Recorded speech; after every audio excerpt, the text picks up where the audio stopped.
ಈಗ ಸರ್ ನಾನು ಪ್ರತಿ ಸಲ ಒಂದೇ ಹೇಳೋದು, ಈಗ ಸಿ ಎಮ್ ಕುರ್ಚಿ ಖಾಲಿ ಇಲ್ಲ, ಅಧ್ಯಕ್ಷ ಸ್ಥಾನನೂ ಖಾಲಿ ಇಲ್ಲ. ಅಧ್ಯಕ್ಷ ಕುರ್ಚಿದಲ್ಲಿ ಮಾನ್ಯ ಡಿ ಕೆ ಶಿವಕುಮಾರ್ ಅವರು ಕೂತಿದ್ದಾರೆ, ಮುಖ್ಯಮಂತ್ರಿ ಕುರ್ಚಿದಲ್ಲಿ ಮಾನ್ಯ ಸಿದ್ದರಾಮಯ್ಯ ಅವರು ಕೂತಿದ್ದಾರೆ. ಈಗ ಖಾಲಿ ಇದ್ದರೆ ತಾನೇ ಚರ್ಚೆ ಆಗೋದು. ಆಮೇಲೆ ಆ ಸಿದ್ದರಾಮಯ್ಯ ಕುರ್ಚಿ ಮುಟ್ಟಕ್ಕೆ ಸಾಧ್ಯನ್ರಿ? ಅದೊಂಥರ ಬೆಂಕಿ, ಅದು ಬೆಂಕಿಗೆ ಏನಾದ್ರು ಮುಟ್ಟರೆ ಏನಾಗ್ತದೆ, ಸುಟ್ಟೋಗ್ಬಿಡ್ತದೆ ಕೈಗಳು. ಅದೊಂಥರ ಸಿದ್ದರಾಮಯ್ಯ ಬೆಂಕಿ ಇದ್ದಂಗೆ ಅದು.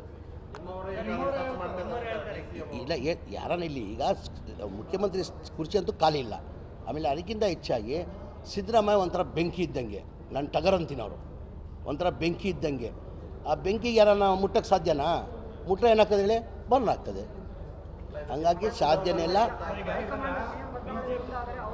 ಈಗ ನೋಡ್ರಿ, ನಾನು ಪದೇ ಪದೇ ಹೇಳ್ತೀನಿ, ನಮ್ಮ ಪಕ್ಷ ಹೈಕಮಾಂಡ್ ಪಕ್ಷ.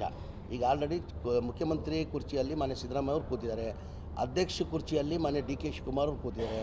ಅವ್ರು ಏನಾದ್ರು ಬದಲಾವಣೆ ಆಗಬೇಕಾದ್ರೆ ನಾವು ನಮ್ಮ ಅಭಿಪ್ರಾಯ ನಾವು ಹೇಳ್ಕೊಳ್ಬೋದು. ತೀರ್ಮಾನ ಮಾಡೋರು ಯಾರು? ನಮ್ಮ ಪಕ್ಷದ ಹೈಕಮಾಂಡ್. ನಮ್ಮ ಪಕ್ಷದ ಹೈಕಮಾಂಡ್ ಏನು ತೀರ್ಮಾನ ಮಾಡಿ ನಾವೆಲ್ಲ ಬದ್ಧ ಇರೋಕ್ಕಾಗ್ತದೆ. ಅವ್ರು ಗೆರೆ ಹಾಕಿದ್ದು ನಾವೆಲ್ಲ ಯಾರು ಗೆರೆ ದಾಟಲ್ಲ. ಅಂದರೆ ಯಾರು ಮಾತಾಡ್ತಾರೆ, ಏನು ಮಾತಾಡ್ತಾರೆ? ಇಲ್ಲ, ಮುಖ್ಯಮಂತ್ರಿ ಸ್ಥಾನದಿಂದ ಸಿದ್ದರಾಮಯ್ಯ ಅವರು ಹೋಗ್ತಾರಂತ ಹೇಳ್ತಾವ್ರ ನಮ್ಮವರು? ಎಲ್ಲರಿಗೂ ಅವ್ರವ್ರ ಸಮಾಜದಲ್ಲಿ ಎಲ್ಲರಿಗೂ ಆಸೆ ಇರ್ತದೆ.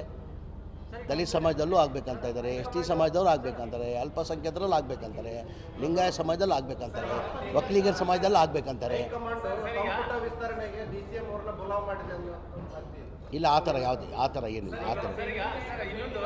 ಹಾಂ,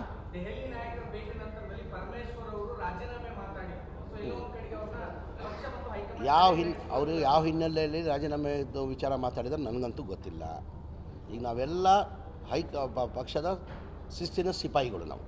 ನಾವು ಹೈಕಮಾಂಡ್ ಏನು ಹೇಳ್ತಾರೆ ಅದು ಕೇಳ್ತೀವಿ. ನಾವು ಹೈಕಮಾಂಡ್ ಆದೇಶ ಮಾಡಿದ್ರೆ ನಾವು ಯಾರು ಆದೇಶಕ್ಕೆ ನಾವು ಇದು ಮಾಡೋದು. ಸ್ಟೇಜ್ ವಿಸಿಟ್ ಮಾಡೋದು. ಹಾಂ, ಯಾರಿಗಿಲ್ಲ ಸರ್, ಹಾಗೆ ಮುಟ್ಟಕ್ಕೆ ಸಾಧ್ಯ ಆಗಲ್ಲ ಸರ್. ಸಿದ್ದರಾಮಯ್ಯಗೆ ಒಂಥರ ಟಗರ್ ಬೆಂಕಿ ಇದ್ದಂಗೆ ನಡೀರಿ ಅವರು.